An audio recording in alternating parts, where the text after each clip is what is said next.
Merhaba 4. sınıf öğrencileri. Trafik güvenliği dersimizden ikinci dönemin son yazılısı, ikinci yazılı sınav örneğiyle yine sizlerle beraberim. Videoyu durdurup önce kendi cevaplarınızı yaptıktan sonra benimkilerle karşılaştırabilirsiniz.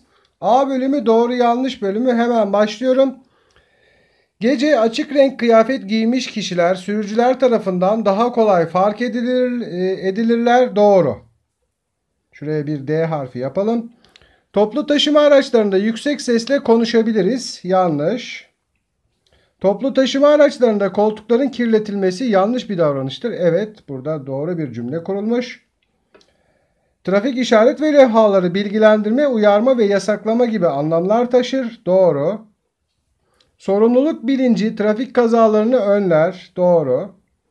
Taşıtlarda bazen emniyet kemeri kullanmalıyız. Yanlış. Her zaman kullanmalıyız. Taşıt hareket halindeyken taşıtın penceresinden el, kol, baş çıkartılmalıdır.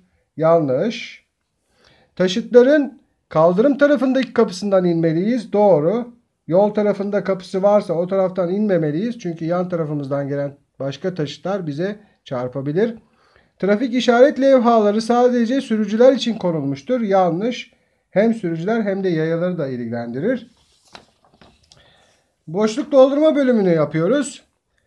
İlk yardım nokta nokta bulunan malzemelerin nasıl kullanıldığını öğrenmeliyiz. İlk yardım çantasında diyeceğiz. Ve şunu çizelim. Ulaşım araçlarını tercih ederken nokta nokta ücreti de etkilidir. Ulaşım ücreti de etkilidir. Bunu da çizelim. 112 acil yardım merkezini arayan kişi kendisini tanıtarak nokta nokta hakkında doğru bilgi vermek zorundadır. Olay yeri. Eğer doğru bilgileri verirse ilgili kişilerin oraya ulaşması çok hızlı ve kolay olur. 4. Hasta ve yaralıya nokta nokta eğitimi almış kişilerin dışında kimse müdahale etmemeli. İlk yardım eğitimi almış kişiler müdahale etmelidirler. Onu da çizelim. Nerede? Şurada. Sıyrık, bere, çürük, ezik ve benzerleri hafif nokta nokta. Yani hafif yaralanmalarda basit ilk yardım müdahalelerini kendimiz de yapabiliriz. Görüş mesafesini olumsuz etkileyen nokta nokta trafik kazalarına neden olabilir. Olumsuz hava. Neredeyiz? Yanlış. Bir dakika. Görüş mesafesini olumsuz etkileyen hava koşulları. Yalnız burada ben düzeltirken hava koşulları olacaktı. Şunu eksik yazmışız. Evet. 7. Trafik kurallarının etkin bir şekilde uyulmasında görevli kurumların yanı sıra bireylerin de nokta nokta vardır. Neyi vardır? Sorumluluğu vardır.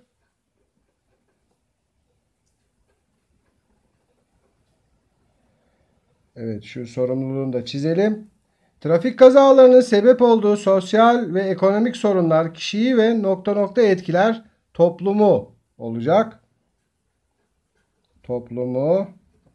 Hemen şunu çizelim. 9. Toplu taşıma araçlarının tercih edilmesi trafik nokta nokta azalmasına katkı sağlar. Trafik yoğunluğunun olacak. Hemen şuraya koyalım.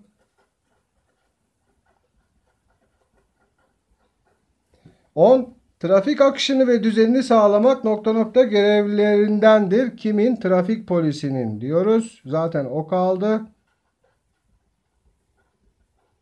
Ve burayı çizip bitiriyoruz. Şimdi şıklı sorularımıza bakıyoruz. 1. Aşağıdakilerden hangisi toplu taşıma araçlarına biniş ve inişlerde sıra olunmasının gerekçelerinden birisidir? A. Taşıt trafiğini aksatmak. B. Biniş ve inişlerde kargaşaya neden olmamak. C. Başkalarının haklarını gasp etmek.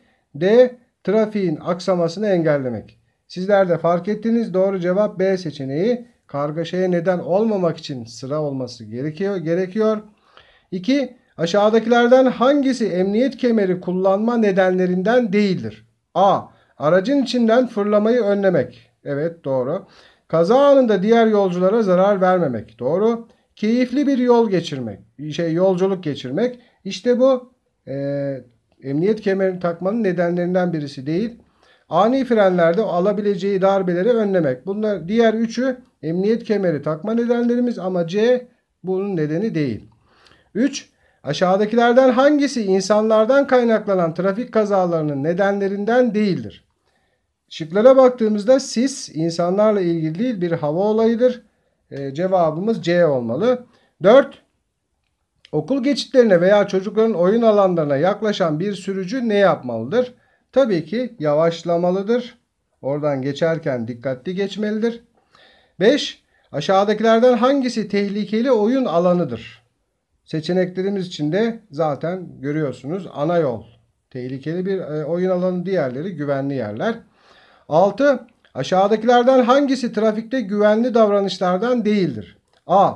Trafikte iyi davranış gösterme. B. Arabaların arkasına asılmak. İşte bu güvenli bir davranış değil. C. Trafiğe katılanlar arasında uyum. Korkunun ve kararsızlığın ortadan kaldırılması. Mesela karşıdan karşıya geçerken insanın kararsız olmaması ve kurallara uyarak geçmesi gerekiyor. Korkmaması gerekiyor tabii. 7. Aşağıdakilerden hangisi hafif yaralanmaya örnek olarak verilemez? Seçeneklerimizde beyin kanaması var. Bu çok ağır bir yaralanmadır. Hafif yaralanma değildir. Diğerleri hafif yaralanmalardır. Geldik 8. sorumuza. Sorular biraz zormuş galiba değil mi sevgili öğrenciler? Evet. Türkiye'de en fazla kullanılan ulaşım türü hangisidir? C. Karayolu. En çok karayolu tercih ediliyor. Diğer hava yolu, deniz yolu ve demir yolu da kullanılıyor ama karayoluna göre daha az. 9. Aşağıdakilerden hangisi okul servislerinde yapmamız gereken doğru davranışlardandır? A. Taşıtın penceresinden dışarı sarkmak. Bu değil. Taşıtın koridorunda ayakta gitmek. Taşıt içinde bağırarak oyunlar oynamak. Emniyet kemeri kullanmak. Doğru olan davranış D şıkkı. Diğerleri hatalı davranışlar. 10. Aşağıdakilerden hangisi yayalardan kaynaklanan trafik kazası sebebidir? Öndeki aracı yakın takip etme. Bu sürücüyle ilgili, yayalarla ilgili değil. Yorgun ve uykusuz araç kullanmak yine sürücülerle ilgili. Taşıt yolunda dalgın ve dikkatsiz yürümek. İşte bu yayalarla ilgili. Biz bunu arıyoruz. D. Geçiş hakkına uymama. Bu da sürücülerle ilgili. 11. Araç içine binildiğinde ilk yapılması gereken davranış aşağıdakilerden hangisidir? Çevredeki manzarayı izlemek değil. Emniyet kemeri takmak tabii ki. Şoföre iyi yolculuklar dilemek. Tamam bu güzel bir şey ama ilk önce bunu söylemeyeceğiz. Camı açmak bu da değil. Tabii ki güvenliğimiz için önce emniyet kemeri. 12. Aşağıdaki davranışlardan hangisinin taşıt içinde yapılması sakıncalıdır? A. Taşıt içinde gürültü yapanları uyarmak. Bu iyi bir şey. B. Taşıt içinde ayaktayken bir yere tutunmak. Mesela toplu taşıma araçlarında, belediye otobüsünde ayakta gidiyoruz, yolculuk yapıyoruz bazen. O zaman muhakkak bir yere tutunmalıyız. C. Taşıt penceresinden dışarıya el ve baş çıkartmak. Evet bu çok sakıncalı bir durum. Ne yapıyoruz? Bunu işaretliyoruz. D şıkkı da taşıt içinde alçak sesle konuşmak. Bu da güzel bir davranış. Buradaki bahsedilen soru toplu taşıma araçlarıyla ilgiliymiş. 13. Bir hastaya ya da yaralıya hastaneye götürmeden önce hemen yapılması gereken ilk müdahaleye ne ad verilir? Tabii ki ilk yardım denir. Son kağıdımız. İtfaiye, polis, imdat, acil yardım merkezi sırasıyla hangisi numaraları sırasıyla kaçtır diyor. İtfaiye 110, ikincisi polis imdat 155, acil yardımda 112. Cevabımız B şıkkı olmalı. 15. Aşağıdakilerden hangisi gece yürüyüşlerinde fark edilebilmek için alınması gereken önlemlerden değildir? A. Çantaların üzerine yansıtıcı etiket yapıştırmak. Bu bir önlemdir. B. Yansıtıcı özelliği olan kıyafetler giymek. Doğru. C. El feneri taşımak. Doğru. D. Kalın ve koyu renkli kıyafetler giymek. İşte geceleyin koyu renkli giymemeye dikkat etmeliyiz. Taşıtlar bizi rahatça görsün diye açık renkliler tercih edilmeli. 16. Taşıtlara biniş ve taşıtlardan iniş ile ilgili aşağıdakilerden hangisi doğrudur? A. Taşıtlara binerken sıra olmaya gerek yoktur. Bu değil. B. Taşıtlara binerken itişmemeliyiz. İşte doğru olan bu. C. Taşıtlar tam durmadan binmeliyiz. Bu hatalı. Taşıtlar yavaşladığında inmeliyiz. Bu da hatalı. Tam durduğu zaman inmeliyiz. Yavaşlayınca hemen atlamamalıyız. Son sorumuz.